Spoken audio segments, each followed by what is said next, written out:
After over a year and a half of living here in Toronto, it's time to finally move out, and that means a grand tour. So, here goes! Wait. We need to get an overview of this first. In July of 2019, I moved into what was originally going to be a temporary Airbnb. It was pretty close to my work, and a 7-kilometer commute is pretty enjoyable on an e-bike. Anyway, the townhouse that I stayed at for the last 1.5 years is part of a new modern housing development that's just south of Downsview Park, which is honestly one of my favorite features of this place because it's massive, diverse, and has a bunch of wildlife in it. Back to the townhouse itself, it's shared between anywhere from 4 to 10 people depending on how full the rooms are. This is the front hall, this is the powder room, and this is the dining room and kitchen, and the laundry machines are here too. Honestly, this is all pretty nice and modern, and it's probably what kept me here for all of this time, because anything like this that isn't shared in Toronto would be way outside of my thrifty price range. Right over here, out back, is the backyard. Ha! Gotcha. It's the back deck, and there are no backyards here. It's pretty nice, but it's pretty small. This is the back alley where a lot of chatting with neighbors happened, although a lot of people just open and close their garage doors real quick, and you don't hear from them. Okay, back inside, this is the staircase. There are 4 stories to this building, and it's obviously not wheelchair accessible.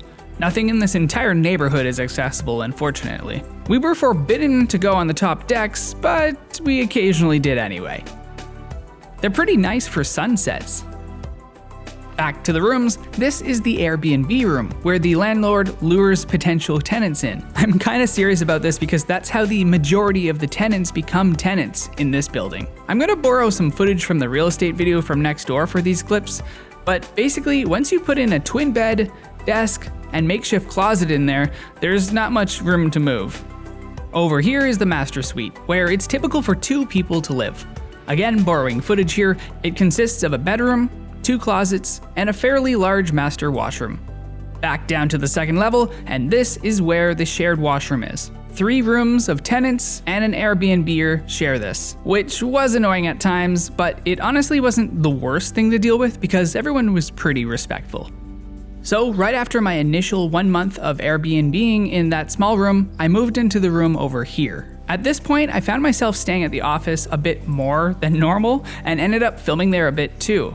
That made this smaller room a bit more manageable. These are some snaps that I got right as I moved into the room, and these are the shots that I got right as I moved out of the room. Now on to the third and final room that I stayed in at this townhouse. This is the room that I was finally somewhat happy with because it was light, airy, and also had enough room to set up a bit more of an actual workspace in, which was honestly just in time for 2020's events to unfold and take hold. Suddenly, I was thrust into a work from home arrangement, which it would have been really bad in the other rooms. Quick side note, this standing desk that you see saved me from absolute insanity. I've been using it over the last 6 years and I'll never go back to a regular desk. It makes these small places just that much more tolerable. My girlfriend moved in so that we didn't have to do our London to Toronto travel as much, seeing as 2020 had a lot of lockdowns and travel isn't really the best thing to do.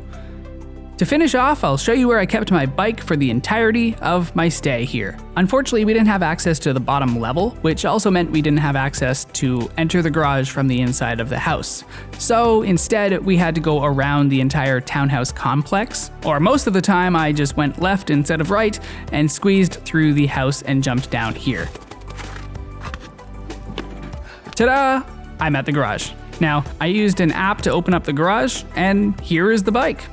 Keeping the bike here out of the elements not only kept it dry, it kept me dry and out of the elements when I was working on my bike, whether it was changing tubes, tires, or doing upgrades. None of this was ideal, but my intent for the entire 1.5 years of staying here in North York, Toronto was to never settle in to Toronto. It was to gain as much experience as I could at my job, grow as much as possible, and save as much money as was physically possible while earning more because we were in North York. Once 2020 showed its true colors, this plan made even more sense. After living in such a small space for such a long time and finally getting a COVID layoff at the end of 2020, Okay, bye! It was time to move back to a place where we both loved being. We took the opportunity to relocate ourselves back to our hometown of London, Ontario, Canada. We're done. We're done. Okay, let's go. We are moving from here, and we've packed almost everything into this. It's comical. Not open that. And then there's this, and this time it's getting even more ridiculous. This is the third and final load. Next time, probably just gonna do a U-Haul. We were so excited to be back in a smaller city because although Toronto is nice, we really like our small town of London. It's where our community is, it's where house prices aren't ludicrously high, and it's also where we were able to start setting up a nice purpose-built work-from-home office for 2021. More on that in a future video.